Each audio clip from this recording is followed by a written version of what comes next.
Why? Just plain why? They're not going anywhere, nor will they go anywhere.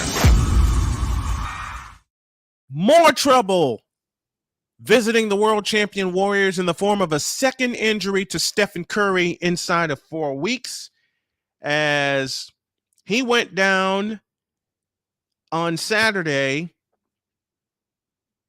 against the Dallas Mavericks, as Curry had 21.7 assists and 6 rebounds before injuring his left leg defending a drive late in the third quarter. And the world champions defeated an undermanned Dallas Mavericks team who was missing Luka Doncic themselves by a final of 119 to 113. And I am going to say some words I'm going to hate saying, and I really hope they don't come true. This might be the end for the Warriors this season. At least this season. I hope not going forward, because you're thinking about one of the guy who's revolutionized the game in Stephen Curry, not LeBron. And I'm taking all kinds of shots at LeBron this week. I just hate this happening for my Golden State Warriors, but injuries are a big part of the game. And I just hope they have enough in the chamber to overcome this one.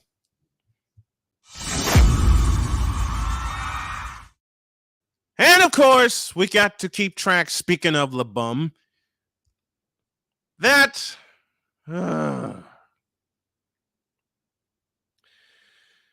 despite missing 3 games since December 18th, with 14 games of at least 30 points, 3 40-point games topped off by 48 against Houston on January 16th, LeBron James is inching ever so closer to the NBA's all-time leading scorer.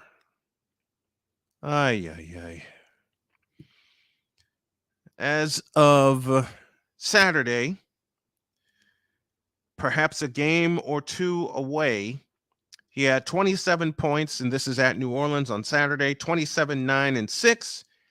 Anthony Davis had 34 and 14. But the Lakers, proud I am to say, and people are going to not like me for this, but I don't care. Proud I am to say that despite the fact that LeBron had 27 and Anthony Davis had 34 and 14 rebounds, the Lakers took a big fat ass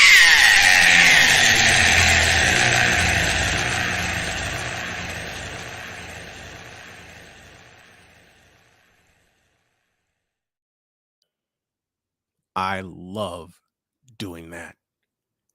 And Los Angeles Lakers, that's what you get when you sign LeBron James in 2019. Period. I'll have more later.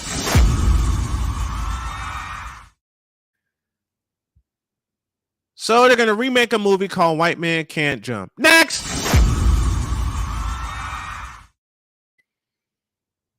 So they're going to remake a movie, White Man Can't Jump. That's the Whip Around presented by Fanatics.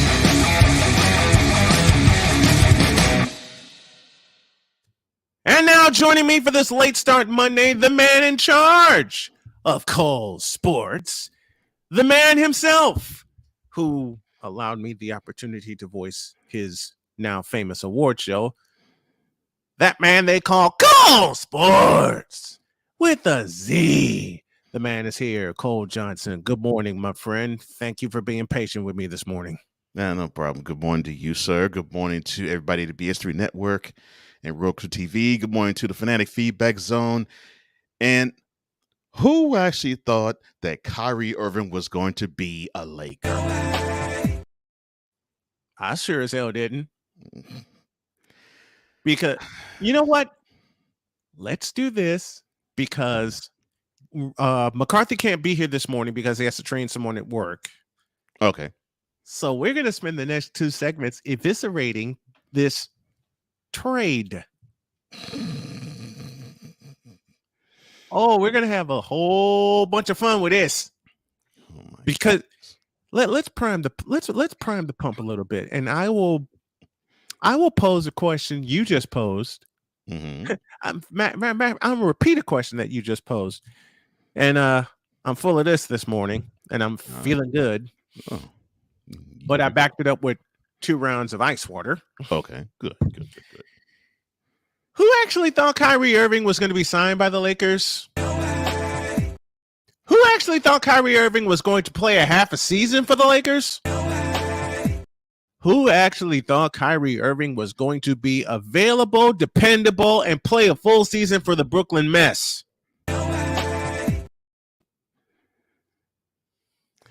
What have I said? It's always something with him. It's always something with him. We have said that more than once. Yeah. It's always something with him. And I know you've gotten this as well. I've gotten a lot of derision from people who back Kyrie when I have said there is a laundry list of reasons as to why you simply cannot trust Kyrie Irving. I mean, as where do you start? Yeah. Where do you start? What did the children say now? Oh yeah, I have the receipts. And let me see. Let me pull out the receipts. You and I both listen. Before you pull up the receipts, you and I have plenty of them from June 20th, 2016 on. Yes, to present moment. Why do I mention June 20th, 2000? You know what? Let's take a break. Let's take a break, and we'll come back, and we're going to dive head first, knees first, and ass first into this, because we got 2 full segments to break this down and cut them to pieces. And that's exactly what we're going to do. Cole Johnson, Snowman here. This is Snowman in the Morning, the late starting edition with Cole Johnson. Back in a moment. This is Snowman in the Morning.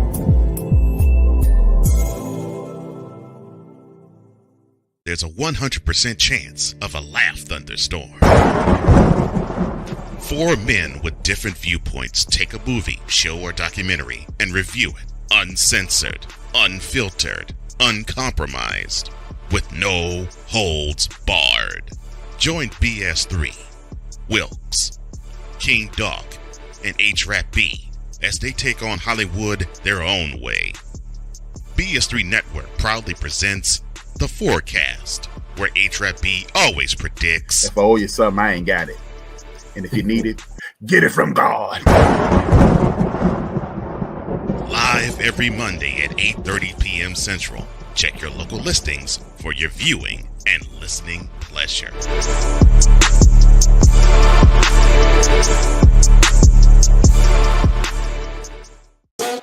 The original Think Drink is back. Level up with proven ingredients formulated to crush your competition. No gimmicks, no jitters, no messing around. Just high-potency results that keep you moving day or night. There's a new nerd in town, and we came to play. Nerd Focus. Smarter than energy. Are you waking up in the morning with a sore jaw, headaches, maybe even ringing in your ears, all because you're grinding and clenching your teeth at night? That's exactly what was going on with me. That's when I found this, the Brux Night Guard. Now, the Brux Night Guard redirects the bite force away from the back teeth, reducing jaw pain while still protecting the teeth. This unique design is what makes Brux Night Guard different from all other traditional grind guards. Go to BruxNightGuard.com and order yours today. SeatGeek is the ticketing app for fans like the High Five Strangers guy. Game-winning interception. First down. Just a nice, solid tackle. If you're in arm's length, you will be swapping skin with this extra berth. You see, he knows SeatGeek got him a great deal on tickets, so he can focus on what he does best, smacking palms. SeatGeek handles the tickets to sports, concerts, and more, so fans can fan. Here's an important message from the Diabetes Solution Center. Do you like pricking your fingers to test your blood sugar levels? No one does, but it's important to maintain your health. And now, by wearing a small remote device called a continuous glucose monitor, or CGM, you don't need to prick your fingers anymore. It's easy to use and helps you make more accurate diabetes treatment decisions. If you are testing your blood sugar 3 or more times daily, injecting insulin, or using an insulin pump, call the Diabetes Solution Center right now. And if you have Medicare or most major insurance coverage, you may be able to get a new CGM at little to no out-of-pocket cost. Shipping is free, and we'll even bill your insurance company for you. If you are testing your blood sugar 3 or more times daily, injecting insulin, or using an insulin pump, call the Diabetes Solution Center right now to learn how to end the painful finger sticks and get your own continuous glucose monitor, or CGM, at little to no out-of-pocket cost. 'Cause we take this job so serious. I'm sorry. I did that all wrong. My bad. Do it right, will you? Oh, God. Brother guest, I'm so glad, Ryan, that you here on Coffee with McCarthy. I love you. Oh, Lord, you beat me to it. What in the all types of blue hell? Yes, it's Snowman in the Morning with Cole Johnson. In my big fat mouth. Telling him to do it right. So that happens. You asked for it. Once again, me and my big fat mouth. Before we cut up Kyrie Irving, let's go to the Fanatics feedback zone. And thank you all for joining us on this late starting Monday. Drew Willingham, the first one in. A Pizzle. Hey, yo. What's up, Pizzle? Yo. I told you, Pizzle paid me some honor on his latest edition of Four Horsemen of Pick'ems. Mm-hmm. When he had to pay off a bet, he dunked himself in ice water, and as he's walking toward the camera, he goes, "Now get out my face, you thirsty bitches." And it was a baseball bet he had to pay off. Awesome, Victor brother. Locke, good morning, world. Hey, Pizzle's awesome, brother. I don't have to say anything to this guy. You're giving bronze sexuals hope. Don't do it. Oh, they're getting no hope from me. They're getting no help from me either. Le Butt, thank you, Drew. Le Bum, thank you, Bay Pizzle. Thank you, Victor Locke. King Nothing. King Nothing. There's your crowd, King Nothing. And Victor turned me on to that song. I would tell Victor I hate his guts, but for 23 years, he's been one of my best friends in the world. Mm-hmm. He turned me on to that song when he finally came up to me and said, I finally get it about LeBron. And I jokingly responded with, well, it's about damn time. As for the movie, this question came about. No comment. No comment there or here. But it is worth noting I agree with Victor on that comment. Oh, so do I. And that's where we go next.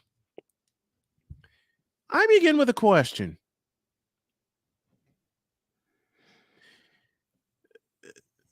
Has Kyrie Irving done... Okay, let me rephrase. Okay. Who actually thought Kyrie Irving was worth something after June 20th, 2016? I would go where we normally do, but Go there.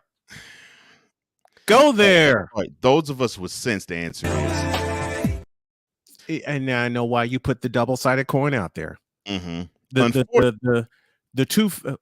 The Harvey Two-Face coin. Mm-hmm. Heads and scratched heads. Yeah. Unfortunately, the other side went all ham because you mentioned the date of June 20th, 2016, because the night before, technically, Kyrie Irving hit the championship-winning shot to clinch it for the Cavs in the Game 7. So many were riding his coattails, saying, "Well, he should have been the MVP of that finals, and he actually is the number one guy on the Cavaliers."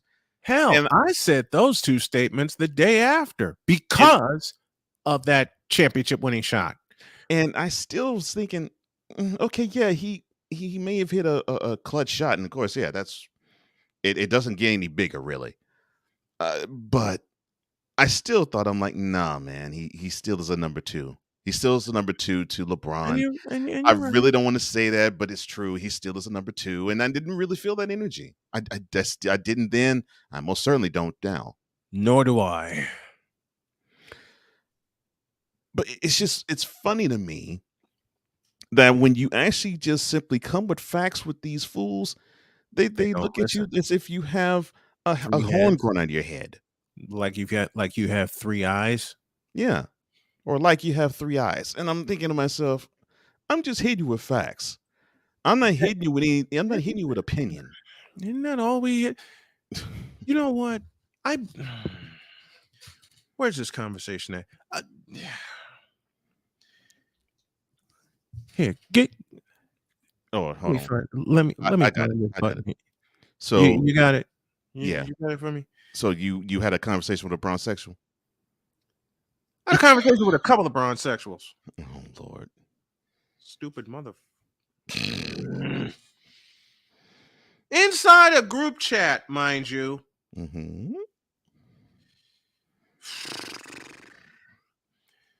How do I cow tie this to LBJ? The symptoms are there.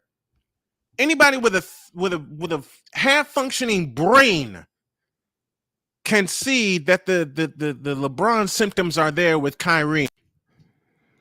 A drama hustler. That's about all. That's about all I need. A drama hustler. That's a nice term.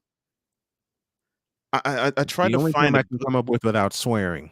I try to find a good term for him. That's a really good term, drama hustler. That's Find the lie. Yeah, I ain't, because you telling the truth there. Listen, there's a fellow named Keith Stratford who seems to be hip to hip buddies with Rod West. Oh no, not hip to hip buddies. Interpret your own feelings. Oh, good Lord. I'll try not. Please don't. You won't get those brain cells back. That's why. And you're on the verge of turning 50 like I am. You won't get those brain cells back. You're correct, sir. The countdown Saturday night. I rewind back to Saturday night. And believe me, I'm going to tie all this into Kyrie. 51 points to go. Way to go. Ugh, I won't say the rest of it. I won't say the rest of it. 51 points to go, down to 36, but yes, so I understand. You know where I wanted to go. Yes. Mm-hmm.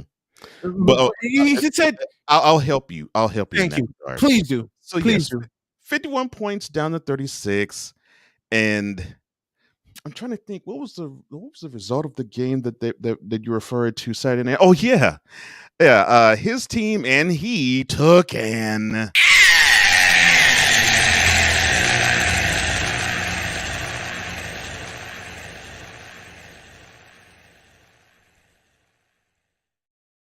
and I couple it with you surrendered 131 points.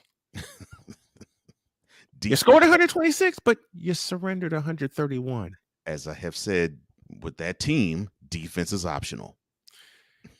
He said King James is, I can't believe I just Drat. Drat. I'm thinking of my children and my grandchildren. And my wife, who is part CEO of my company. Not Kang. I read it the way you wrote it. It was written, yeah. It should tell you a lot right there. It does. Goal is to get into the playoffs this year. So I jumped all over it and I said, with what? And his next statement. Mm-hmm. See, you did the right thing and ignored all this ish. It was Saturday night. Mm-hmm. I was, watching TV with my wife, and then this notification came in. His next statement was, "Open it, please." Quote. Kyrie Irving coming to Lakers. Close quote. And now a selection from the Wonder Bread Choir entitled You're nuts. Dummy.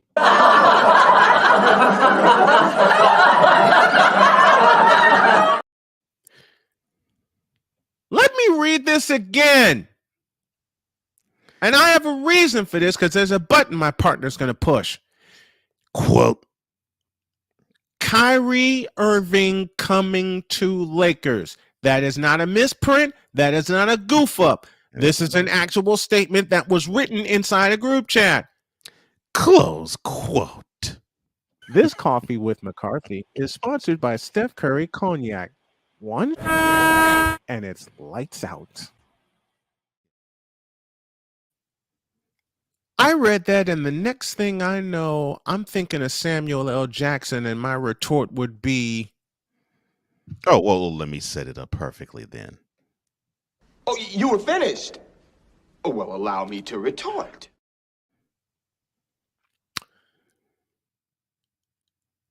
I'll do this one live. English! Do you speak it? So I responded in kind, and I said, who bleeping cares? Oh.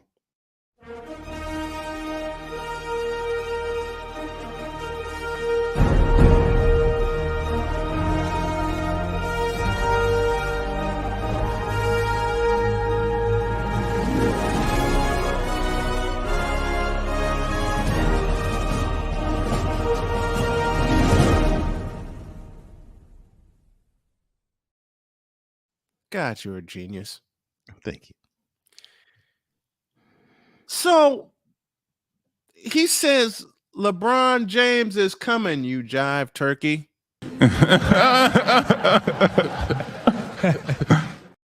You're a genius again. Thank you. So I decided to hit him with some truths, which kind of angered him. When I said, please open quote, LBJ is a stat patter and not top 75. Hell, he's not even top 750 all time. Hashtag stat patter Kang. close quote. So then Keith Stratford decided to get on the tete-a-tete. Now, folks, he's just going to read it verbatim. Oh, Lord. The next sentence you will hear is verbatim. The next sentence should piss off any play-by-play broadcaster, sports talk host, period. When Keith, I can't use a direct quote because there's a cuss word in here. I will paraphrase. Okay. You don't ish about basketball at all. I'm convinced. I'm getting too old for this. Oh, Lord. As I said earlier, English, motherfucker, do you speak it? Why don't we mix in a grammar school lesson? You have to have a subject and a verb. You don't ish? I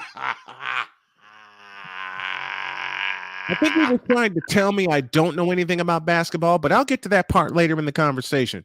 I see. He don't know ish about that is what he was trying to say. He failed miserably. And then Rod says, this man is a Warriors fan, Bulls fan. You forgot Spurs, you dumbass. But I also, Keith said, that don't matter. I could stop right there. I could stop right there.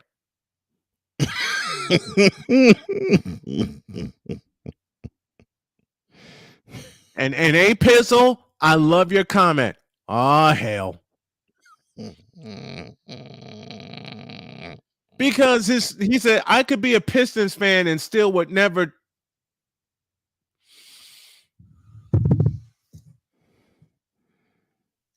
I'll move on. Because if I try to read the rest of this, the rest of my brain will hurt. So I responded in Cole Sports style Okay. and said, Keith Stratford and Rod Isaac, I've forgotten more basketball knowledge than you claim to have gained. And yes, I'm a Bulls fan, but I've been a fan of hoops since 1980. And this current version of NBA basketball ain't it for me. Oh my goodness. What I'm about to read next, I'm going to read without my glasses. Without your glasses. Oh Lord. Okay. Because both of them tried to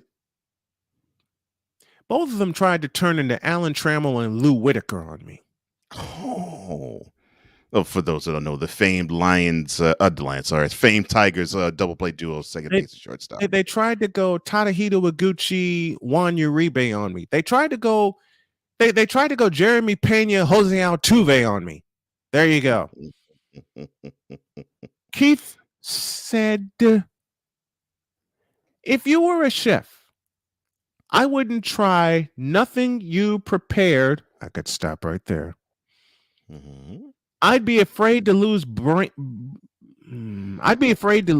cells listening to you spew your nonsense. My nonsense is called knowledge, you ass crack. Because I've actually watched the game. You just watch blindly with LeBron James's member in your mouth. Not butt crack. Rod couples it with, you don't have any basketball knowledge if you think Tom Chambers was better than Kang. Really?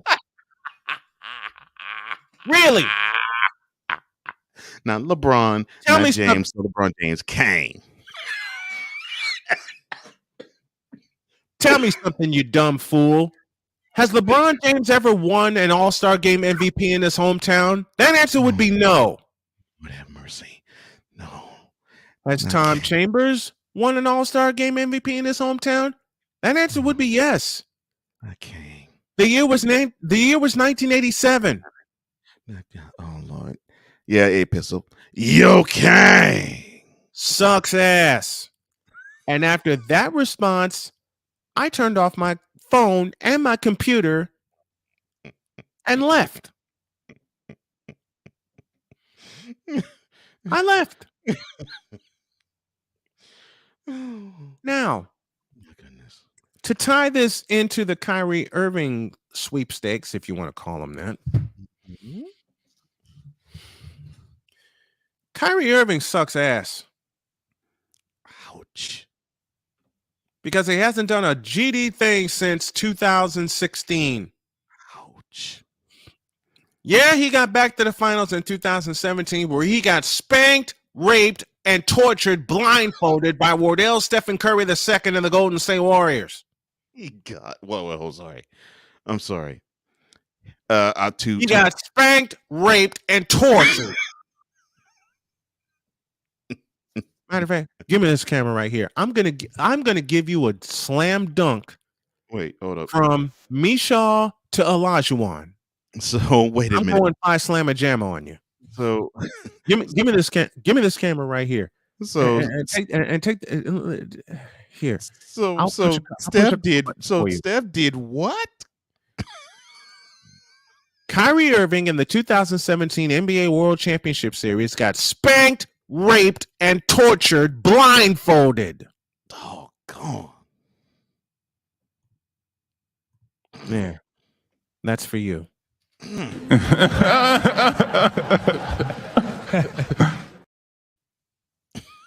Wait, Victor's called a penalty on me.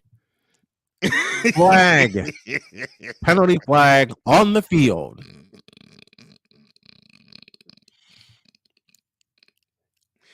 And Cool McCain, bless you, sir. I'll have him tomorrow, saying he's acted a fool every year since then, which leads to my previous statement. Yeah, he hasn't done a blankety blank thing. Yeah, starting in 2017, he has. You 100% correct, Cole. Yeah, I said, hey, no argument for me. No argument from me. None out of me either, because I got the receipt. No argument from me whatsoever. Oh, thank you, Sick. Oh, Lord. Don't forget that Steph Curry had Kyrie Irving dressed like the Gimp from Pulp Fiction. And then some. Oh my gosh, that's funny. And then he stripped him naked and gave him 40 lashes in Oakland, California by cooking his ass on a 3-point goal to basically seal the game and the series. But nobody wants to talk about that. Nobody wants to talk about the fact that Kyrie Irving's defense has been optional since 2016. Nobody wants to talk about the fact that Kyrie Irving's scoring has been optional since 2016. Nobody wants to talk about the fact that Kyrie Irving has not played a full season, injuries or not, since 2016. Unsportsmanlike conduct of the highest order. It wasn't wrong, but oh, screw it. I'll pick up the flag. Thank you, Victor. I can put my spectacles on now. But like I said, after my last statement and after what Rod East said about Tom Chambers not being better than Kang, first of all, state the name, you idiot. Second of all, know your basketball before you come up against me. Oh my gosh. And Cool McCain just corrected me, and rightfully so. Non-existent defense. Optional defense, non-existent defense. Well, Like I said, I got corrected. Well, yeah. Well, I said corrected. Thank you. Well, I guess I'll correct both of you gentlemen. Kyrie does have defensive skills. He defends very well. He defends very well against actually playing. Mm-hmm. And my partner, Cole Johnson, coined a phrase that borrowed from a song. Thank you, Stevie Wonder, for the phrase part-time player. And Cool McCain stated that. Oh, Lord. So we rewind to yesterday when the trade went down and my alert started going off. My wife looked at me and said, okay, what happened that shouldn't have happened? I said, baby, you don't want an answer to that. And she said, all right. And then I read that Kyrie Irving was traded to the Dallas Mavericks.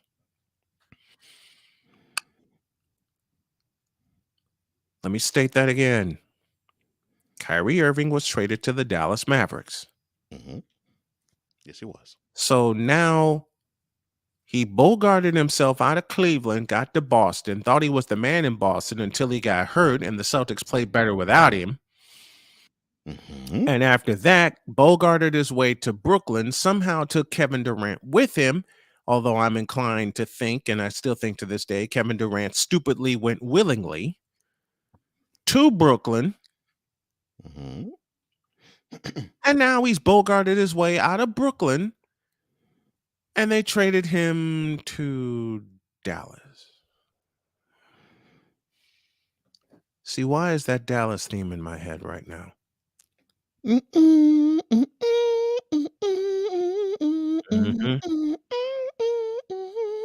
But instead of who shot JR, it's who shot Kyrie. I mean, the dude doesn't even suit up and be on the court. And, you know, I had so many Irvingologists trying to come after me and say he didn't do anything wrong. Yeah, I counter that with this statement, and it's a statement of fact. He violated his contract several times. Kyrie Irving played himself out of a max contract because he doesn't deserve one and shouldn't get one.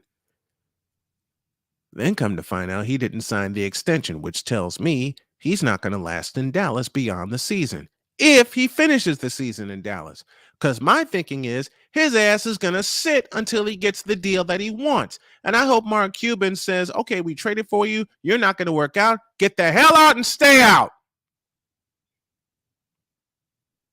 No, how did Ray Charles put it? Yeah, hit the road, Jack, and don't you come back no more. Kyrie Irving's a bum. Taken right after his daddy, LeBron James. Oh, no. So you mean to tell me his gang is LeBron? Oh, Lord. Do you not see the similarities? He goes on ham to playing the game, covering cleans basketball's all the same. All he wants is just the fame.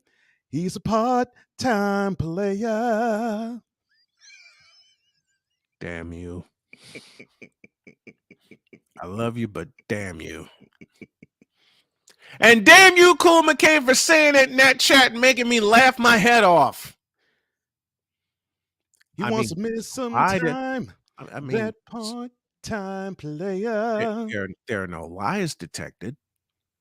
I mean, it's like Victor just said. I would throw the flag, but I'd wind up picking it up. He's stealing money. That part-time player. That's not all he's stealing.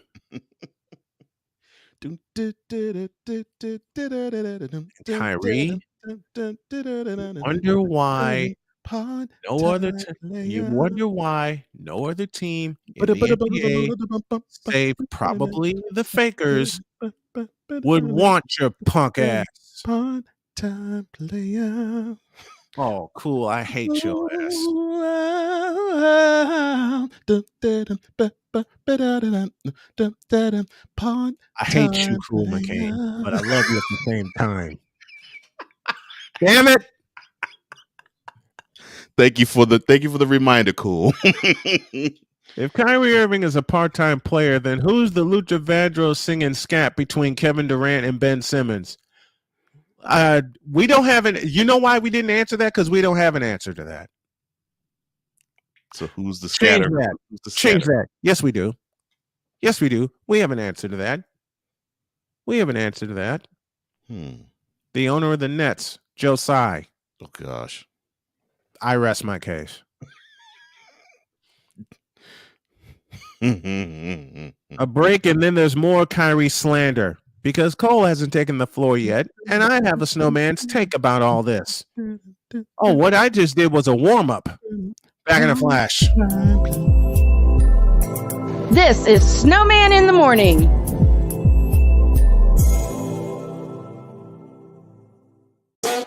The original Think Drink is back. Level up with proven ingredients formulated to crush your competition. No gimmicks, no jitters, no messing around. Just high-potency results that keep you moving day or night. There's a new nerd in town, and we came to play. Nerd Focus. Smarter than energy. Are you waking up in the morning with a sore jaw, headaches, maybe even ringing in your ears, all because you're grinding and clenching your teeth at night? That's exactly what was going on with me. That's when I found this, the Brooks Night Guard. Now, the Brooks Night Guard redirects the bite force away from the back teeth, reducing jaw pain while still protecting the teeth. This unique design is what makes Brooks Night Guard different from all other traditional grind guards. Go to brooksnightguard.com and order yours today.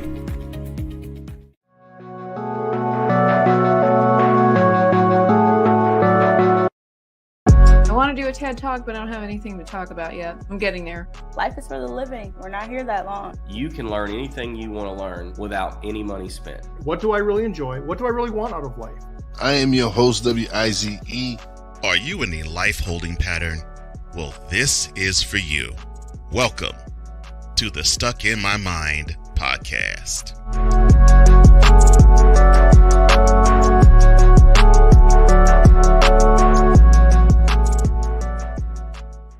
SeatGeek is the ticketing app for fans like the High Five Strangers guy. Game-winning interception. First down. Just a nice, solid tackle. If you're in arm's length, you will be swapping skin with this extra berth.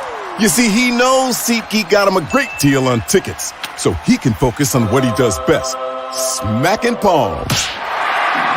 SeatGeek handles the tickets to sports, concerts, and more, so fans can fan. 'Cause we take this job so serious. What in the all types of blue hell? This is Snowman in the Morning with Cole Johnson.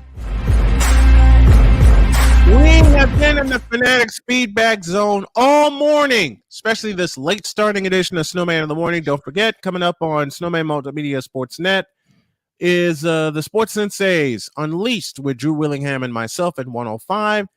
And then I'm going to take some downtime, and then you'll have the Brian Snow Show this evening at 6 p.m. And there's something at 2 p.m. also. Where's that button? You got... That would be Mentality. It will debut. We'll talk about the Tyree Nichols murder and Michael B. Jordan on SNL. Tune into We're Rise TV and Kobe Media Incorporated on YouTube. That is at 2 Eastern, 1 Central. And I will pass the link down to you all in the chat so you can actually view Mentality in its entirety. I'm not only going to view it, I'm going to carry it. Because all I'm going to do before 2 o'clock is push a button, and then I'm going to go take a nap. No, but... Oh yeah, you all will love it because Wise was his humorous best. Wise was wise. We Yes. know that. Wise was wise. Yeah. Okay, more Kyrie Irving slander. Matter of fact, oh boy. Now, before anyone asks, oh Lord, why I'm going to push this button, okay. Before y'all even think of asking me, you should know how I operate by now and know that there is a tie-in. But considering the tweet that I saw this morning, courtesy of my partner, F it. In a world where partial greatness is celebrated and total greatness is shunned, there stands to be a figure on the lips of those who love him and those who hate him. The inane comparisons to Michael Jordan and Kobe Bryant continue and has existed since 2003. There is no end in sight, for the battle between those who unconditionally love and unconditionally hate him wages on. These are their stories. Welcome to the Bronzexual Confessions. A special Monday edition. Have you been in the lab with that tweet yet, sir? No, but I can be. Well, why do you ask? Because I'm going to need you to push that button in about 180 seconds. Okay, that's enough time. Okay. Okay. Now, there's a certain tweet that I got that ties in directly to Kyrie Irving and ties in directly to the failure in Brooklyn. Actually, failure? Actually, the Brooklyn mess was a failure before Kyrie showed up because they haven't done it all in Brooklyn. For the exception of the early 2000s, yes, they've been a massive failure. Okay, let me change my word. Let me add a word. The super team failure in Brooklyn. That ain't no debating that. Especially after super team, they only won one playoff series. And especially after last spring when they got spanked by the Boston Celtics. Spanked and swept. With 80 But yeah, this was a super team, and they only won one playoff series. One. Un. Oh my And gosh. yet, when the super team was formed, you were in a deficit already because Kevin Durant had to sit out a year. Right. You were in a deficit because Kyrie Irving showed up. Oh, yeah. Automatic. You were in a bigger deficit because James Harden showed up. Yeah, James Harden decided to fatten up in Houston to get out of there, and he showed up out of shape and messed his own self up in doing so. He got fatter in Brooklyn and is getting fatter in Philadelphia. As I said to the folks in a certain podcast group chat, I've been spoiled by the NBA and this version ain't it. Now, how does this off-schedule bronze sexual confession tie in to Kyrie Irving? Oh no. Not Lyrie. What'd I say? Oh, you didn't. Did You I didn't say say any something lie. incorrect? No, you didn't. No, Okay. you didn't. Thank you. Mm. Because Kyrie has been a liar since 2016. Well, I mean, hey, Actually, let me go a little further. Kyrie has been a liar since Duke University. I was gonna say you had to go no further than with any Celtics fan. You could, because you do remember he did say. Let me see if I can remember it correctly. Go for it. He was sitting on the court at TD Bank Garden, and it was Brad Stevens, then the head coach. Of course, now he is the general manager of the team, and the former general manager of the team, Danny Ainge. And he was asked if he wanted to be a Celtic after the year that he was due being there, and he said, "quote I want to be in Boston for the rest of my career." Close quote. Fast forward 9 months, the Negro was gone. I would incorporate Richard Pryor, but the way he said it, I won't. I don't need to say anything further. I would also incorporate George Carlin, but I couldn't say it that way either. And considering Richard Pryor was George Carlin's idol, I can't do it yet. All I have to say is fast forward 9 months after that happened, the Negro was gone. He blew so much smoke up their asses, they couldn't wait to get rid of him. 9 months later. I'm like, that's sad. Yeah. Less than 9 months later, he was long gone. He was on the first thing smoking out of Boston. First thing smoking out of Boston and into Brooklyn. Because Kyrie Irving can't play up to tradition. What tradition does Kyrie Irving have? Nothing. Which prompts this question. What tradition does LeBron James have? Nothing. Don't you do it.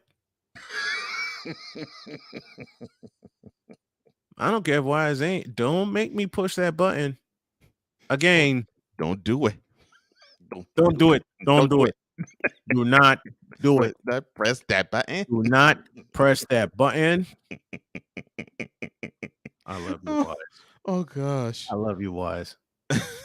Still one and of the funniest things I think Wise was off camera when he said that, and he had us both cracking up laughing. All right, you ready with that button? Almost. Okay. Yeah. I know how to kill 180 seconds. LeBron James, listen. To Rod West and all you other bronze sexuals, give me this. West. Wait a minute. I'll kill 180 seconds doing this. Give me this camera. Yo Kang sucks. Ouch. Yo Kang is not a good basketball player. Never has been a good basketball player. Never will be a good basketball player because, in the immortal phrase of my partner, he is fundamentally flawed. You could say that again. Oh my gosh. How do you put it? Jack of all trades and master of none. He can't even dribble correctly. Does a certain game against Utah come to mind? A certain game against the Cavs come to mind that he actually coined the phrase crab dribble. Yeah, and he acted like a crab when he got called for traveling. Correctly, I may add. Thank you. He was correctly called for traveling, and then he talked about a crab dribble. Listen. Michael Jordan executed a perfect crab dribble against the New York Knicks in a playoff game. Yep. In the Garden. And it's not a crab. Look, let me incorporate the late, great Jim Durham with a term that he used often when it came to not just Michael Jordan, but any point guard who used this move. It is not a crab dribble. It is called a hesitation dribble. That's a move that Stephen Curry uses correctly. Yeah. which I thought that's what it was all along. Let me say that again, bronzexuals. Let me say this again, Irvingologists. Let me say this again, Hartonites. And Bradyites as well. We'll throw them all under the bus. Not Bradyites. Wait, let me rephrase. May as well throw them all under the semi. It is not a crab dribble. It is called a hesitation dribble. Oh, but yeah, you've all heard it. And Keith Stratford, know your basketball before you come after me. Yeah, know how the game operates before you come after me. Because I've heard it as the name of Irvin Magic Johnson, who loved using the hesitation dribble. The hezzy. As LeBron said in the only time in his career he praised Steph. And that was at an all-star game gathering with a drink in his hand. I will not cuss. I will not cuss. I will not cuss. I'm going to cuss. What the hell?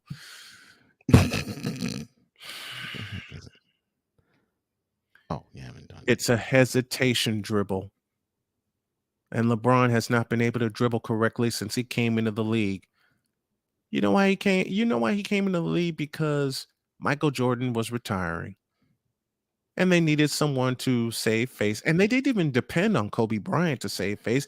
Although Kobe Bryant played a fundamentally better game of basketball than him. Well, you have to understand what happened then. You know, he was embroiled in that case in Colorado. And so the league needed to have a baby face and a clean-cut fellow. And the reason I give 2/5 of a flying half of about that, they didn't even lean up, even after he was cleared. Oh yeah, cleared and it's all settled. Settled, and exonerated.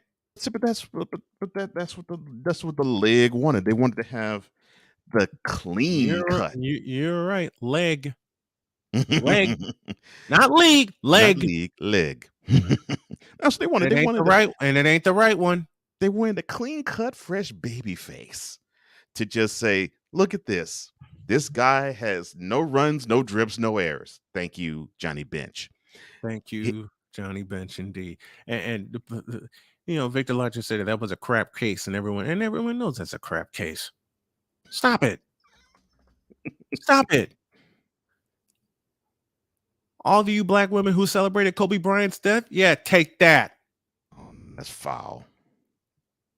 Am I lying? Oh, no, you're not lying at all. Thankfully that it wasn't mine, but yes. Am I telling a tale of any sort? Yeah, they were all like, they were dancing over his grave the same way they danced over Kevin Samuel's grave. Yeah, I'm being a grump this morning, but I don't care. Yeah, Gail King, listen. Mm-hmm. Oh, Gail Lord. King, Victor just posed to me while my partner gets ready to push a certain button. Whenever you're ready. Okay. Bronzexuals, this is your king in a nutshell. Hit it. Maybe it's me, he says. It's been you for 21 years, you dumbass. And that was written after the trade was announced. With his head hanging down the way it should be. Maybe it's me. His head hanging down. Yeah, LeBron, it's you. It's been you for 20 years. It has always been you. People want to celebrate your opening game against the Sacramento Kings. You lost by 20. Yo King helped surrender 125 points in that game. Perfect model for what was to come.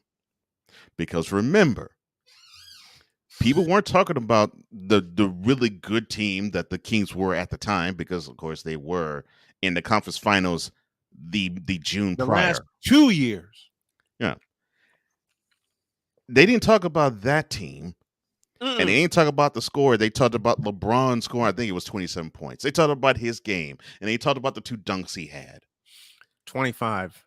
25, thank you.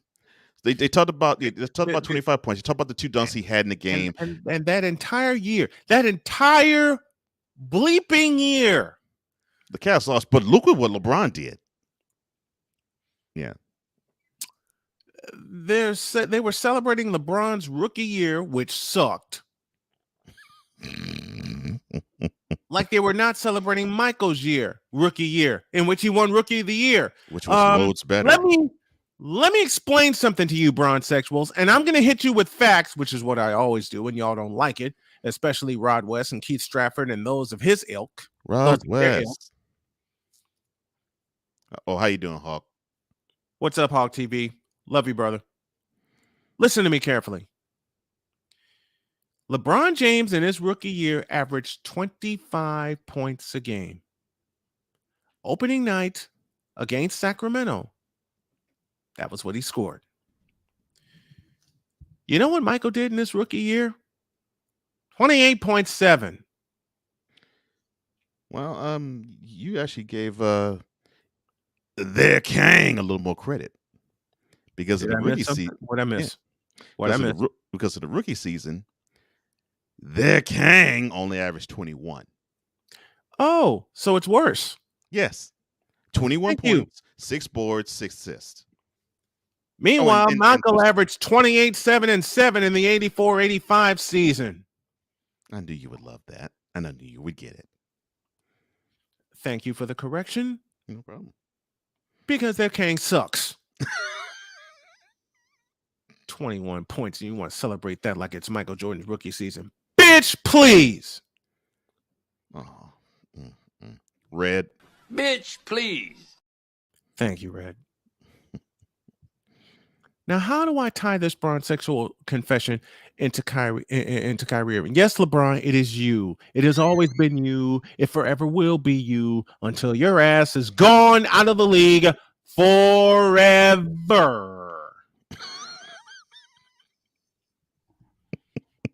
Now, how do I tie this to Kyrie Irving, you ask? Yes. In a simple sentence, who is LeBron's pupil? Well, his most major pupil would be Mr. Kyrie Irving. You know something?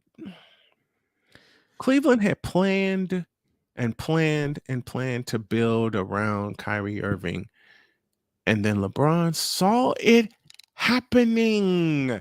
He saw it happening without him. And he had to come home and steal the thunder. Hit it. Yes, LeBron, it is you.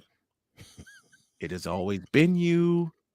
It always will be you. And we got more of this ish on Wednesday. Trust me.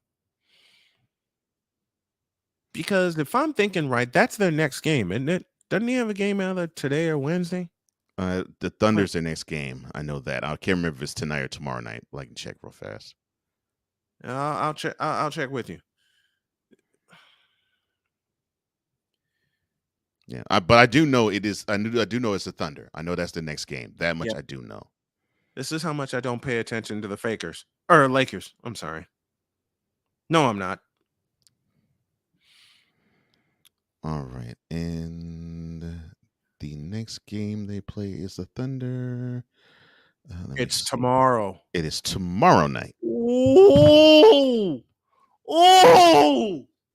Shai Gilgeous-Alexander, let LeBron get his, and I want y'all to blow the piss out of the Lakers. I'm wishing for anarchy in Dallas and in Los Angeles. Oh, well, it sucks though. The Thunder. That's a second of a back-to-back for them. I still hope they blow the piss out of the Lakers. And it's in Crip Walk. It's in Crypt Keeper Arena. Yeah. Everything's stacking up against the Thunder. Damn it. Yeah. You know what? SGA beat their asses. Please. Let LeBron get his. And here's why I want anarchy for Wednesday. I want SGA to crown their asses. I don't want any lingering. Let LeBron get his 36. Okay? Just stop everybody else. Just LeBron stop hits everybody 36. else. That was what they wanted to do to the Bulls. That's what they wanted to do to the Spurs. That's what they wanted to do to the Warriors. And until now, against those three teams, it hadn't worked. Let LeBron get his 36. I just want y'all to beat them 121-98 or something. So Because I want 120 because they'll give that much up. I Almost. want 120 minutes of anarchy when we come on the air on Wednesday. Hit it again. Hit it again. Yes, LeBron, it is you. It has been you for 20 years. You've ruined the league. You need to go. Hell, I know it's the second of a back-to-back, and we know the seconds of a back-to-back, especially in today's watered-down, bitch-ass version of the NBA. It ain't pretty.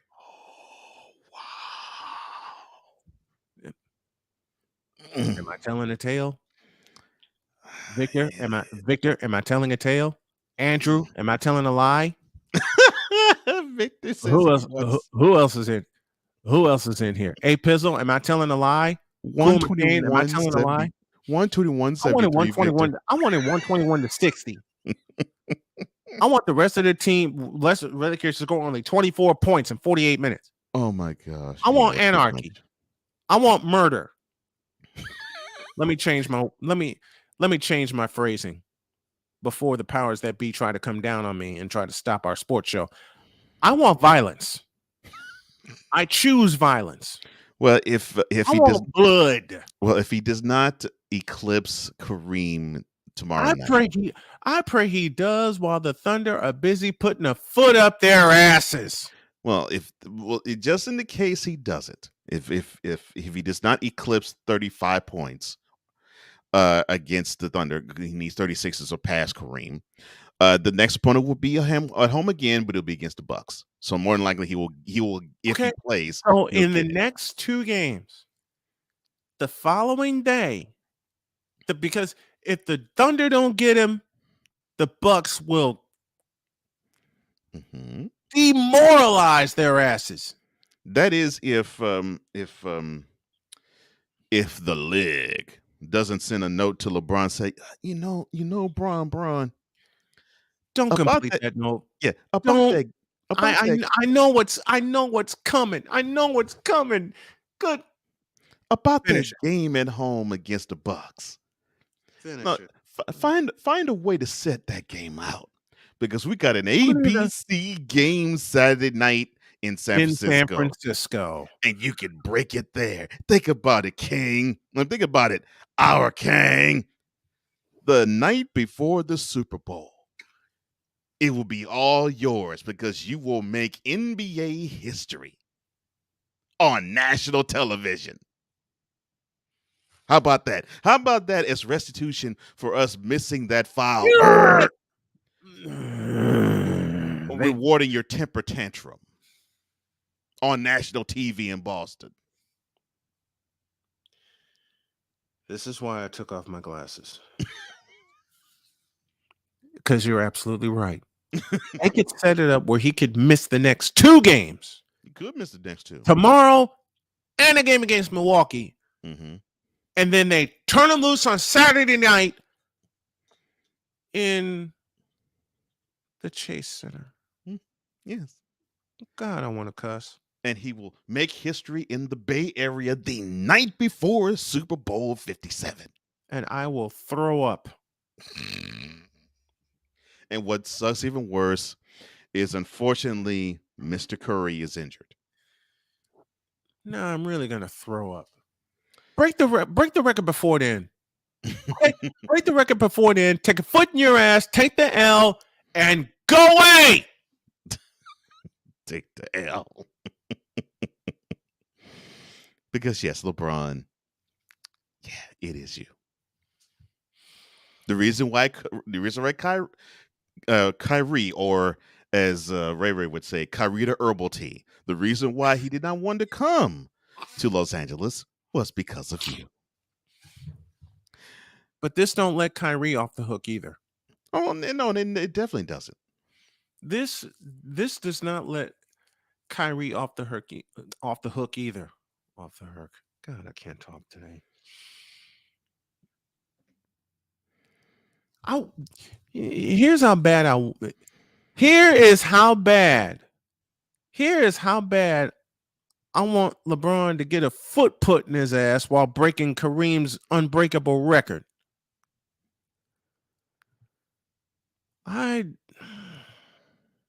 Where is it? I want him to break the record and the Lakers get beat so bad that someone screams, "Oh, somebody got his head knocked off!" Because guaranteed, as I said last week, and I mean this, should LeBron break the record and the team still gets what happened to them Saturday night for in 15 the form of a big fat ass.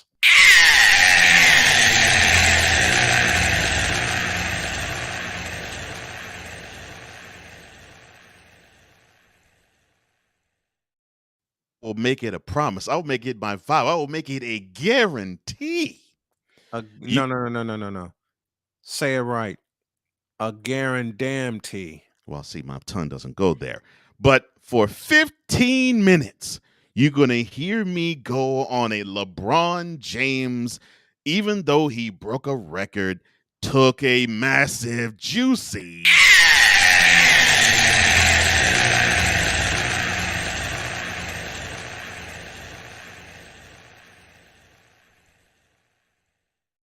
Right in there. 15 minutes I will be going off. No. 20. I'll grant you 20. I will take a break. Okay? I will march my ass over to this couch in my office. I'll have the speakers turned up and let you go. Because when I come back, I'm going to do the same damn thing. I would not expect you to do any less because I am going to lay into him. Because to me, and you called this in September. No. You called this after the finals. I will never forget it. You called it after the finals on a Bronze Sexual Confession. I got to find that episode now. On a Bronze Sexual Confession, you called it. I said, I'll be doggone. This is setting up to where he probably is going to have all the attention on him to break Kareem's record right in the break between the conference championship games and the Super Bowl. And look at what we're talking about 6 days after the Super Bowl. 6 days out from the Super Bowl, we're talking about this. Because as Cole correctly put it to me, and Victor repeated, and Drew repeated, and everybody else that got in my ear, even my wife, even Jody, gave me the, you're going to have to talk about this anyway, right? No. I believe me. And Jody's cracking up at me because she shares the same attitude I do. Who gives a flying bleep? Believe me, I don't. I don't want to, but I know I have to, and it's like swallowing. Same. Got to maintain. You know what? Here's where I take a shot at some people. Here's where I take a shot at the powers that be. You know, the powers that be. You have to be professional. Oh yeah. I'll leave that open for right now. Okay. I will not respond until the record's broken. I'll be professional. Look, LeBron, obviously he has brought a lot of eyes to the NBA for good, for bad, for indifferent. He is probably, to me, the most, and I think Brian has said this along with me, he's the most athletic player I think we've ever seen on a basketball court in the history of the sport. Athlete. I've never said anything different. He's a fabulous athlete. He just blows as a basketball player, damn it. And I think people don't understand because, as you said plenty of times before, that especially modern NBA fan, they are stuck on two things: the stars and stats. So they see the stats and they see the star, and they bypass everything else, and they say, well, this is proof. This is proof he's a great basketball player. Well, no, not necessarily. It don't fit. I mean, yeah, is he prolific? Yes. Does he have longevity? Yes. And you have to basically give an award to him for lasting 20 years. Is he fundamentally sound? No. Hell no. And when you talk to people who have watched the sport long before LeBron James was an item or a thing, long before, and in many of our cases, before he was a gleaming glorious eye, There's 100 direction I could go with that, but I won't do it here. We saw. Wait a minute, that's what she said, but I won't do it here. We saw more fundamentally sound basketball players than what was to come with LeBron. I mean, he got him. Hey, this tick tick tick tick tick tick tick tick. Hut 2 3 4. Hut 2 3 4. Squads right. And Roger and out. Okay. I just want. Okay. This is the best way I could put it. LeBron gets a bucket, his team gets this. LeBron gets a bucket, his team gets this.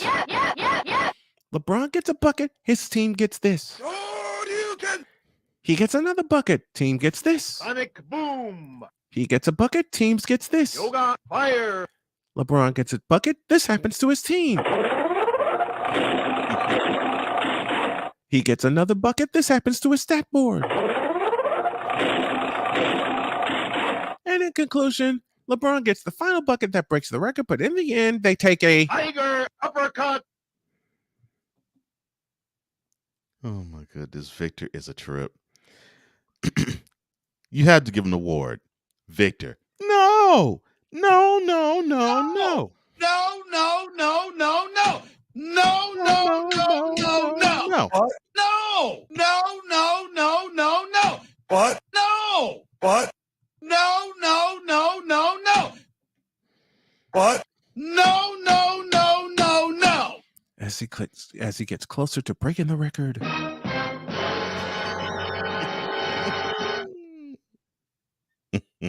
And get closer to breaking the record.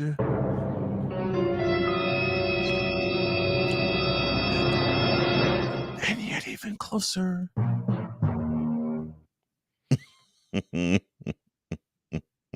And I tell all these bronzexuals and herbingologists, Stay off the weed. What? So Kyrie helping the Mavericks, LeBron helping the Fakers, Kyrie helping Luka. Kyrie helps everybody where he goes. Why the you lying? Why you always lying? Oh my gosh, stop lying. Always lying to me. You lying so much. You making it hard for me. Yeah.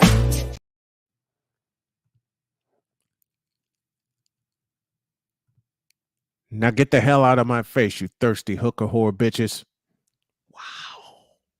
That hooker whore. The flavor. In a world where logic and sense flies completely out the window, while purple and yellow glasses are donned, rises a figure who encourages ridiculous, undying loyalty. P.S. Yo Kang sucks. Yo Kang is flawed. Yo Kang ain't a good basketball player. Fabulous athlete. Horrible basketball player. Yes, LeBron, it is you. Now get the hell out of my face, you thirsty bitches. In a world where logic and sense flies completely out the window, while purple and yellow glasses are donned. Wait, and P.S. PSS. Yes, LeBron, it is you. It's always been you. Now get the hell out of my face, you thirsty hooker horse. In a world where logic and sense flies completely out the window, while purple and yellow glasses are donned, rises a figure who encourages. Wait, and P.S. I hope LeBron breaks the record tomorrow night and takes a big fat ass L right in the kisser. Oh my gosh. Because yes, LeBron, it is you. It has always been you. Get the hell out of my face, you thirsty hooker whore bitches.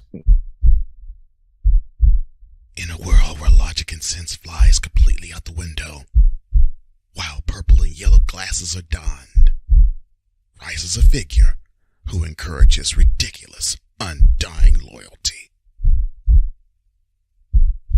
Good Lord, I'm about to throw up. This has been yet another installment of The Bronsexual Confessions. In other words, Yo Kang is trash.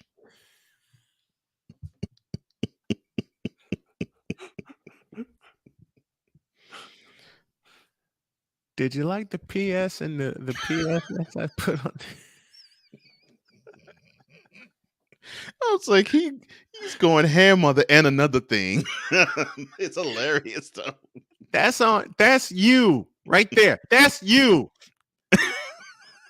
Because that's the way you always begin every video in that series. Oh yeah, and another thing.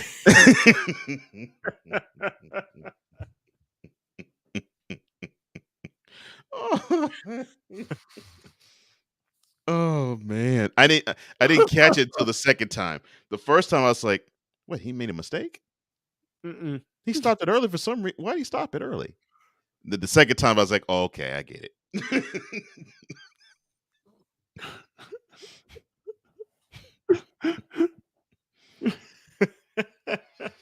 Cool.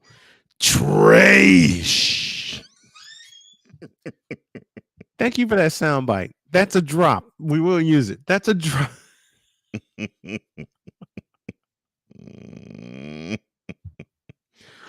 That's a Ray drop.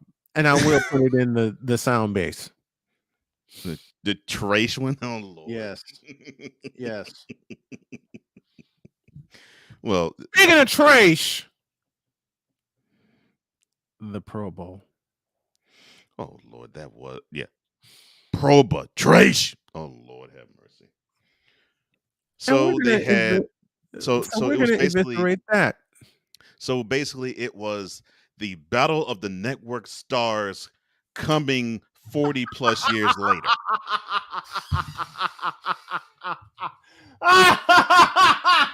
Find the lie. That's why I'm laughing, because there is no lie. Battle of the Network Stars.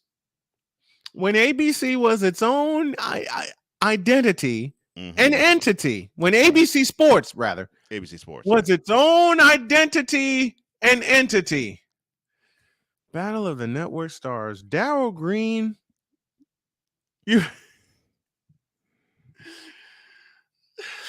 I'm like, they had women's flag football. They had men's flag football. They had the obstacle course. They had a throwing contest, a catching contest. They had weightlifting. I mean, I was like, so that's what they wanted to do. Battle of Network Stars in Las Vegas. Yeah. I said, they went Battle Network Stars here. They just updated it 45 years. Okay, I see. And they shortened the field. Yes, and they considerably shortened the field. It wasn't, what's it, 50 yards? Yeah, if that. I think it was 50. Because I saw the field. I saw a picture of how they painted the field, and I went,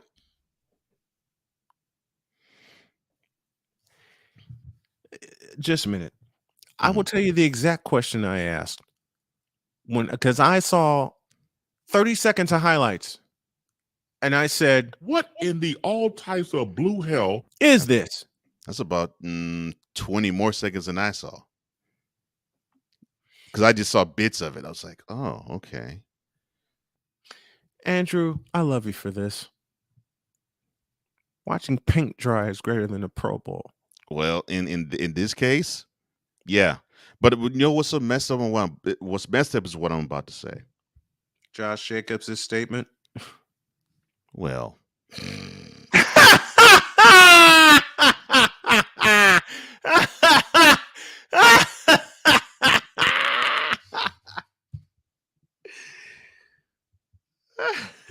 I mean,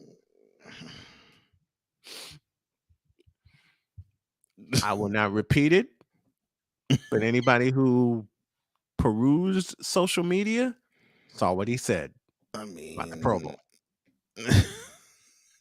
Anybody who perused social media saw what he said about the Pro Bowl. That is all I will state.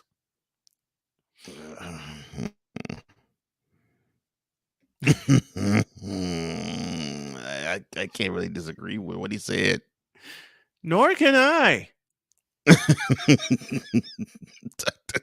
Nor can't. can I. I'm sorry. I can't disagree with it because I'm like, oh my gosh, they actually haven't played I football. can't repeat what he said, but I can't disagree with it either. But the messed up part is the way they stripped down the regular Pro Bowl game to where there was times where you actually Over saw the course of 40 years. to where you actually saw referees during the game whenever a tackle was about to be made whistle the play dead. I'm like, they might as well play flag football, and here we are. Victor, now I got to find out who said it. I'll answer your question. Josh Jacobs from the Raiders. Yeah, Or running back. soon-to-be Yeah, ex-Raider. starting running back for the Raiders. Yeah. Soon to be ex-Raider. I'm going to leave these off. Oh my goodness. Because Derek Carr is out of there. Josh Jacobs is out of there. I'm Hell, surprised Devontae Adams isn't angling to get out of there. He will. Because I'm about to say, if he's not, I can see him soon angle his way out of Las Vegas. By the draft, he will be angling to get the hell out of Vegas and right into New York's hands. Because the only reason why he went there was because he wanted to play with Derek Carr. So he only plays with him 1 year. And not by Carr's wish, by the Raiders' wish. They're gonna put him on the first thing smoking out of Vegas. Mm-hmm. And right into New York's hands. And right into the Jets' hands. I mean, it's just come on. How did you put it for them to groove for LeBron for 20 years? Mm-hmm. They're grooving this for the Jets. They're grooving this for the Jets to not only land Derek Carr, but also Devontae Adams. Devontae Adams. Because they need both. Badly. They and a healthy Breece Hall. Yes, I'm about to say they need a healthy healthy Breece. If they get Derek Carr, you know what may happen? They may not get a double play. They may get a triple play. Oh, who's the third in the triple? Josh Jacobs. The thing is, who would the because that sounds like a trade. Who would the Jets give up? Well, what would the Jets give up? The only thing I can think of they could give up with that's a value would be draft picks, but it's gonna be some low round draft picks. But if it's low round, then that means the Jets would have a doggone steal. It's gonna watch. This is the Raiders at work. This is Mark Davis at work. Watch this. Yeah, you're right, because there's some things that have made me. This is Mark Davis. This is the bowl cut brigand him. This is the bowl cut brigand himself. The guy who decided to. He didn't really see. He didn't really do it, but basically his actions just described it. He basically gave a middle finger to Oakland, knowing how important that franchise is. Did he give a middle finger to Oakland? He gave a middle finger to Los Angeles. He gave stiff on the Los Angeles, but I just don't understand why he gave the stiff on the Los Angeles, because I would think the franchise would make more money in Los Angeles. The SoFi Stadium in Inglewood was not meant for the Chargers. It definitely wasn't meant for the Chargers. SoFi Stadium was meant for two teams, the Rams and the Raiders. And truth be told, The and I Raiders actually were asked, supposed to return to Los Angeles. I They had no business, none, I I going to asked Las Vegas. I asked a Los Angelino. I asked him this question, and he had no horse in the race because he is a Commanders fan. Mhm. I said, "All right, so out of the three franchises that you normally would consider associated with Los Angeles, which would be the Chargers, the Raiders, and the Rams, what team does the area want?" He says, "Well, they definitely they're cool with the Rams, but they could But they sort of wanted do the without them. Raiders. They definitely don't want the Chargers. They could care less about them. They Mhm. They the wanted the area wants Raiders. the Raiders." I was like, I can see that. They wanted because what other team? Look, the Rams didn't even sell the Coliseum when they played in the Coliseum, and I'm not talking about 2018 either. No, I'm back in the talking about day, in the 70s when in they the played in the 70s. Coliseum. By saying the They didn't 70s, they sell didn't out. sell it They out, didn't sell out the Coliseum. The Raiders did. and that was the reason why they moved out of the Coliseum and into Anaheim Stadium, because they figured, okay, well, it's less seats, we have more opportunity to sell out games. And they didn't even sell that out. And they had a hard time selling that stadium out. They had a The hard only time selling out. the only times they did was when they actually were contenders that year.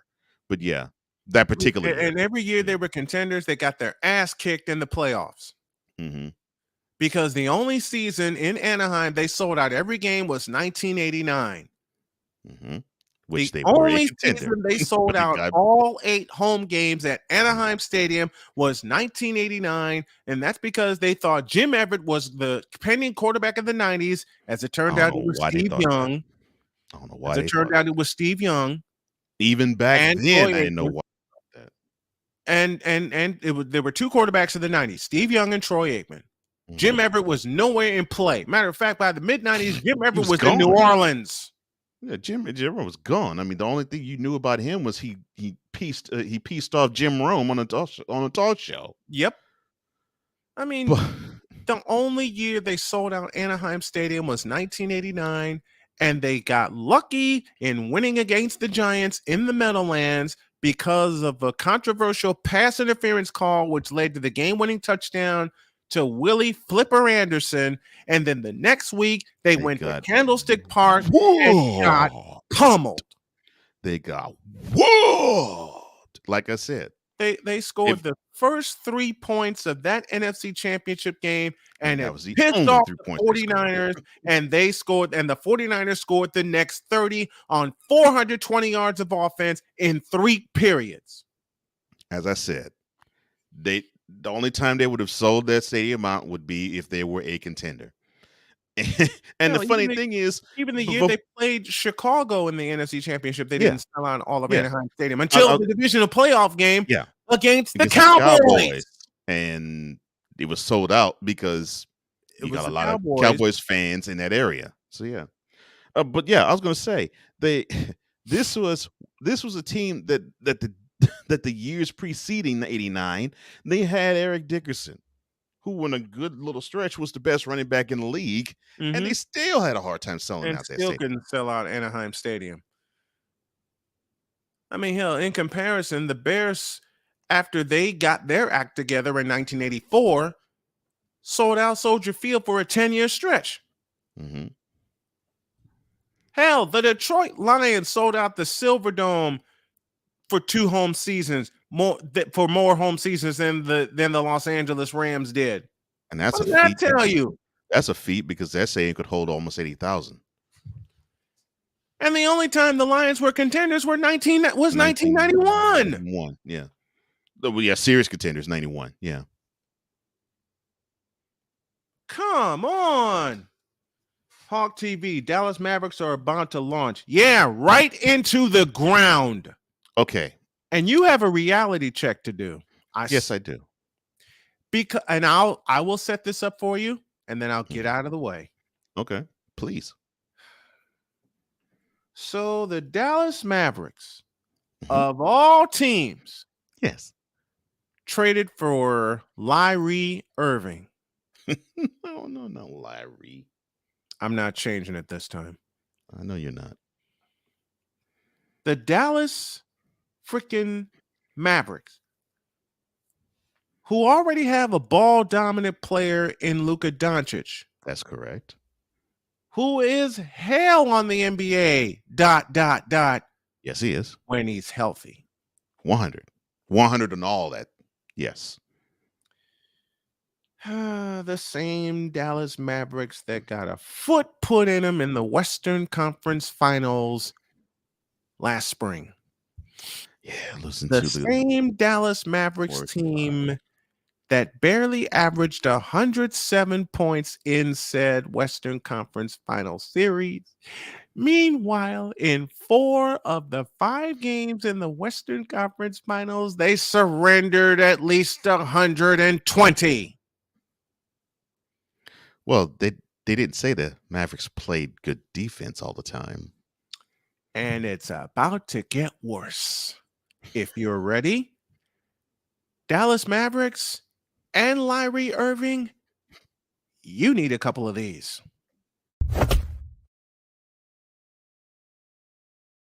Now cook. All right. Mr. Cuban, I respect you, sir. I do. I find you to be a wonderful figure on Shark Tank. I think that you have wonderful presence on the camera. In fact, I actually prefer to listen to you than Gerald and all of the Metroplex owners of professional sports teams. I actually like you because sometimes you do present sense. Sometimes. But then I have to question your sense when I see what happened yesterday when you traded for the woke people's champion.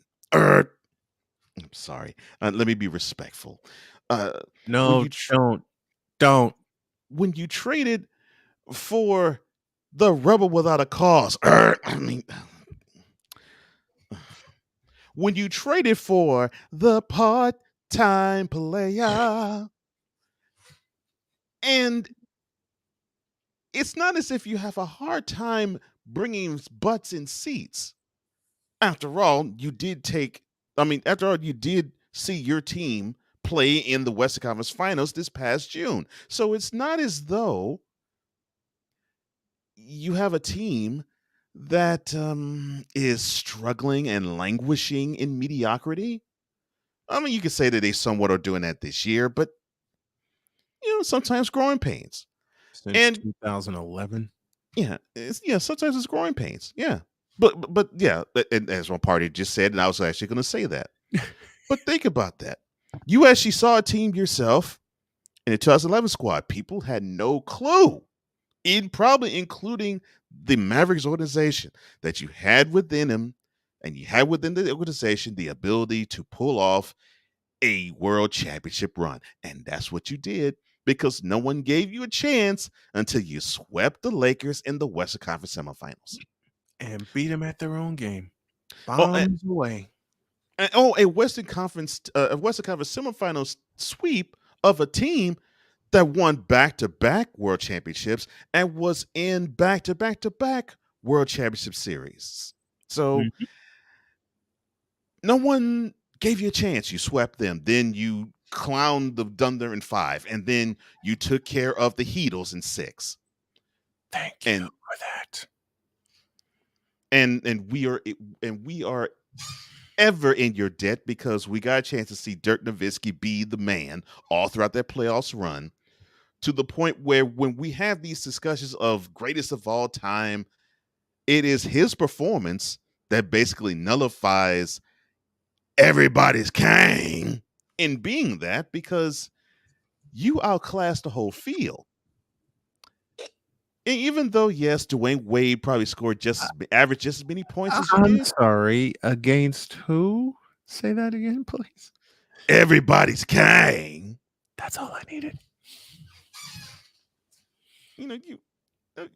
Wade may have hung with you points per average wise, Dirk. That's true. But Cuban, you saw the NBA's king in the first year of his prime get outplayed on defense by JJ Barea and got played on both ends of the floor by Jason Terry. And what do bronzexuals still say about that to this day? Why the you lying? Why you always lying? Oh my gosh, stop lying. That series alone, Mr. Cuban, is why we can't say ever in the history of the league that LeBron James is or was or will be the greatest basketball player of all time, because we have a stretch, games 3 through 6 in the fourth quarter, where Mr. LeBron James came up smaller than mini me. Who actually of thinking basketball ilk thinks LeBron's the greatest of all time? Who actually of thinking basketball ilk would actually have the nerve to think that he's the greatest of all time?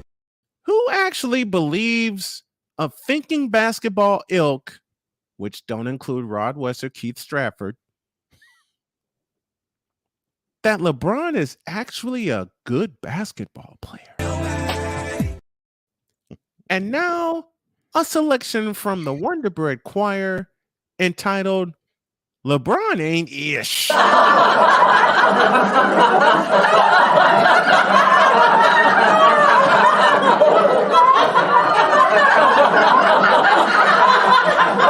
is the extended version. Your floor.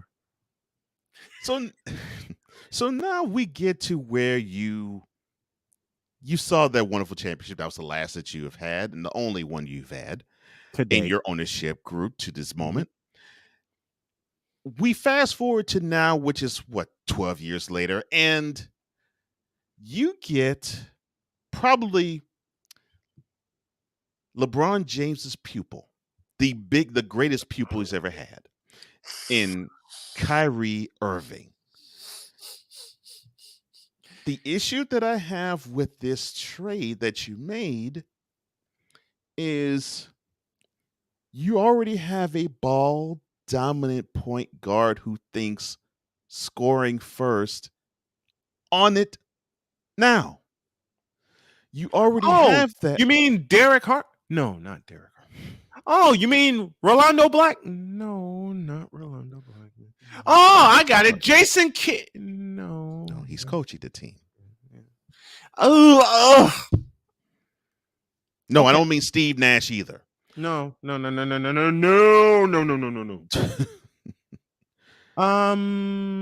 actually think this is gonna work?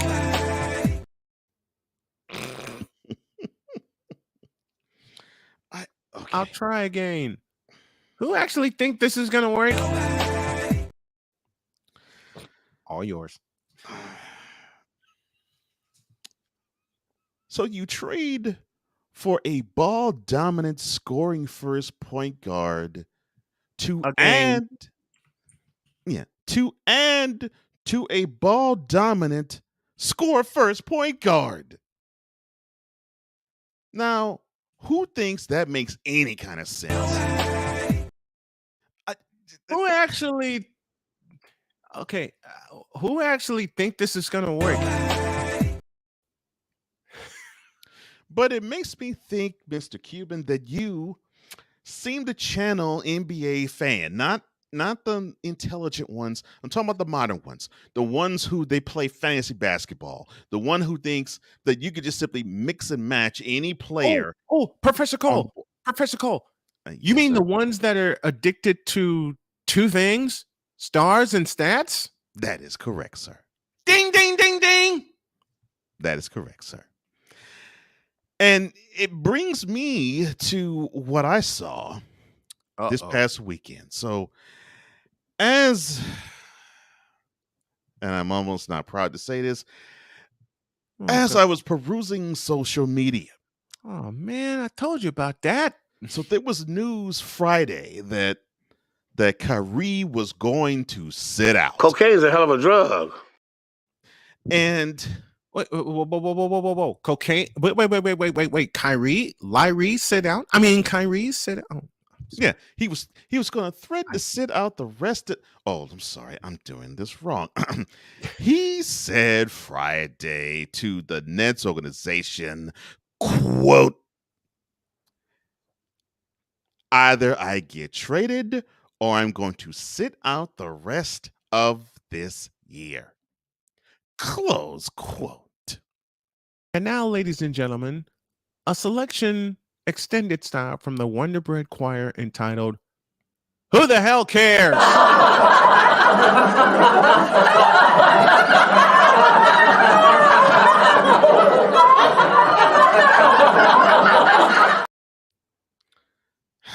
So he makes this stand to the Nets. Now, That's a stand. Yeah, we're going to forget that for a moment because Mr. Irving, as the children say, I got the receipts. So bring it. So Mr. Irving, Wait. Hold on. Just a minute. Before you present your receipts, here's my stack of receipts too. Here, you can. Oh, I'll take it. There you go. You can take all those. So Mr. Irving, this is the player that you traded for, Mr. Cuban. He, in 2017, after having the glory of being an NBA champion and getting back to the finals, being an Eastern Conference champion again, he did not like being the number 2 guy. He did not like being Robin to his Kang's Batman. So, and we don't mean Robin Ventura. No, he wanted out of Cleveland. So of course Cleveland necessitated the deal, and they told him hit the road, Jack. Don't you come back no more. And he went to Boston, where he thought it was all. He thinks all things were sweet. The grass was greener on this side of the fence. Everything seemed to be glorious for him, and not quite so glorious for the team until he got injured before the playoffs. Yep. And what happened? He got a front row seat. A front row seat as to what the team would look like if they were to put it all together. And of course, they eventually did last year, becoming Eastern Conference champs. And he saw this similar team with a similar makeup of Marcus Smart and Jaylen Brown and Jason Tatum and even Al Horford lead the Celtics all the way to the 4th quarter of the Eastern Conference Finals when his Kang beat his team. But he got a chance to see the Celtics didn't really need him. And why do I say that? The very next year, he got a chance to lead the Celtics. And in the conference semifinals against the Bucks, they blew the Bucks out game 1. And everything looked great. And then the woke people's champion flubbed the whole thing, and the Bucks gave him a gentleman's sweep. And oh, by the way, let me rewind. So roughly about 7 months beforehand, Mr. Irving was on the TD Gardens floor, and he said that he was going to be a Celtic for as long as the city would have him. Now we fast forward to May when they got summarily dismissed, and everybody was saying, well, what's the team going to do? Because they actually look better without Kyrie than with them. And of course, his rabbit here behind heard all that. Then 2 months later, he decided to get together with DeAndre Jordan and Kevin Durant and basically make the Brooklyn Nets a cesspool of NBA drama.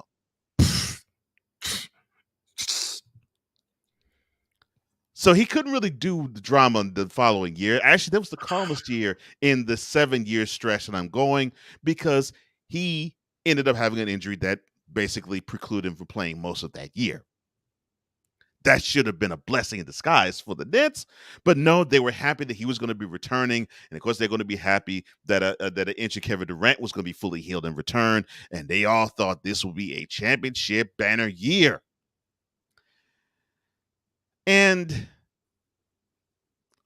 they got to let me see. They got a 2-0 lead against the Bucks, and Kyrie went down in game 3, and that pretty much was it for them. That But we was the end of that.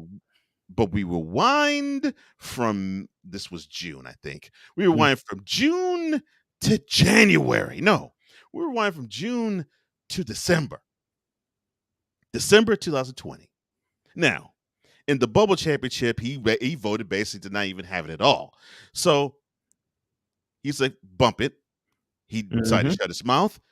The all season happened, which was only 2 months long, and then he played 2 weeks. Two weeks in the first part of the regular season when he felt so compelled to leave the team and not say a thing as to why he left. Stupid. But when pressed for it, his answer was, quote, I left the team because I was so heartbroken by the U.S. Capitol insurrection in Washington, D.C., and I needed some time to myself. Close quote. Liar. I don't Liar. need to say anything. Why the you lying? Why you always lying? Come on, man. Really? You don't live in DC. You don't have family as well. You don't have immediate family that lives in DC. All your immediate family lives in New York. And now a selection from the Brian Snow Choir entitled Moaning. So then, of course, we will fast forward then from the time you decided to come back onto the team, which was late January, and you sort of take the straight and narrow path, and unfortunately, you get injured. Why? Because you did play most of that year, and your injury messed the team up.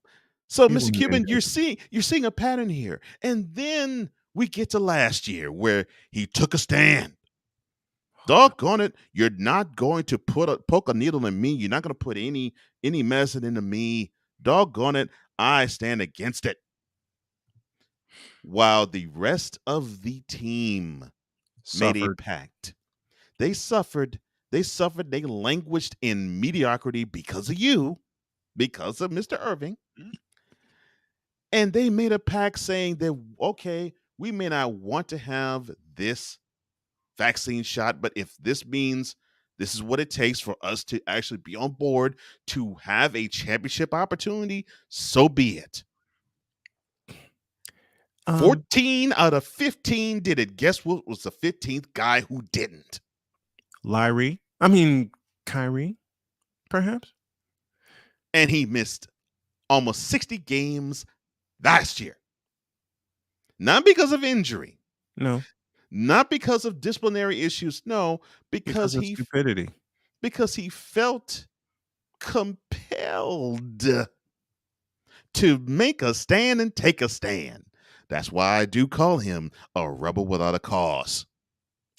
And now, this message directed to Kyrie. This coffee with McCarthy is sponsored by Steph Curry Cognac. One, and it's lights out. Yes, sir. And then we get to this year. Oh, boy. And everybody was singing your praises, including modern NBA fan. Look at Kyrie. We told you he was a great point guard. Look at him. Oh my gosh. Oh my God. I'm about to say another lie. Oh, look at Kyrie. Kyrie, he is better than Chris Paul. He is better than Stephen Curry. He is better. He is better than Ben Simmons. He is the man. And look at him do this now without Kevin Durant. Dear God, that's a lie. And all I said was, I have a list. I'm just waiting when he boo-boos because it's going to come. And on time he did. And Mr. Cuban, you put the Band-Aid on his boo-boo, and now, unfortunately, you have to bear the brunt of the soap opera that is Kyrie Irving, otherwise, as Ray calls him Kyrita Herbal Tea because he wants to sip the tea all the time. He's all about black power and all that type of stuff. Which he ain't. And I'm not even gonna bring that as an issue. That happened. It was basically a moment of stupidity. But that happened in this year. So that aside, Mr. Cuban, I just read you a list of what he has done in terms of what makes him not so great of a teammate for the last 7 years.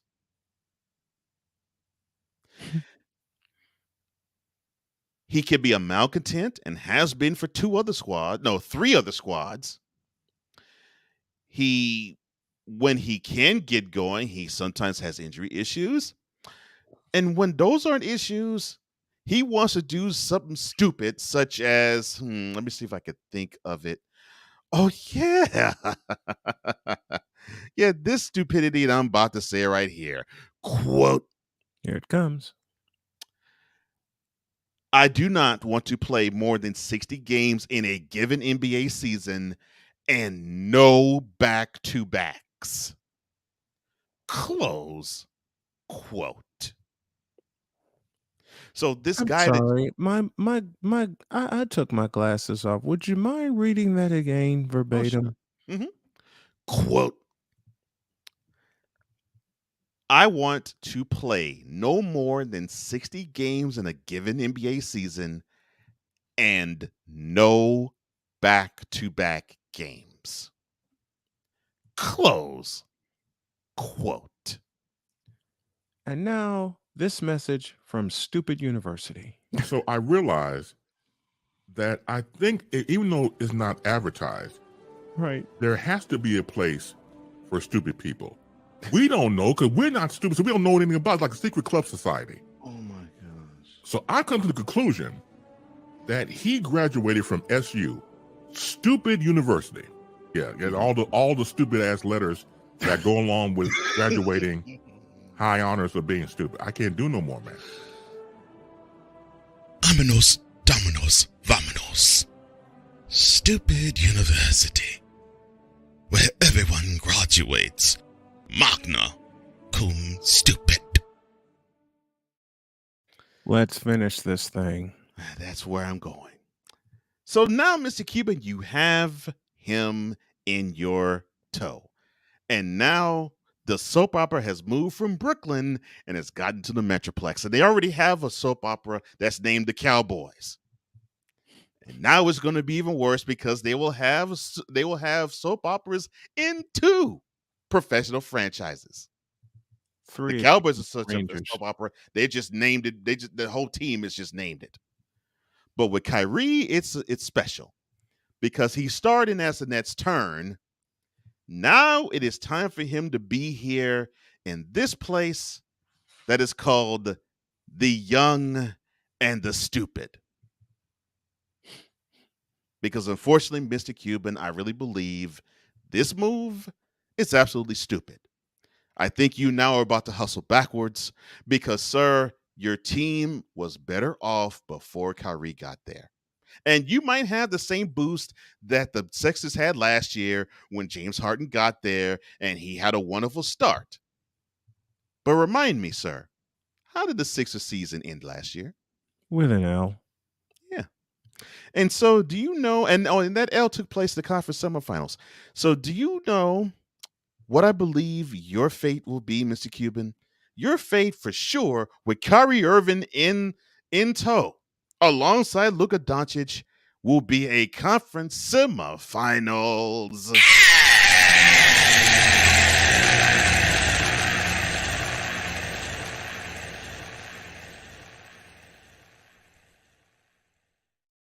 But you'll enjoy the drama. I won't.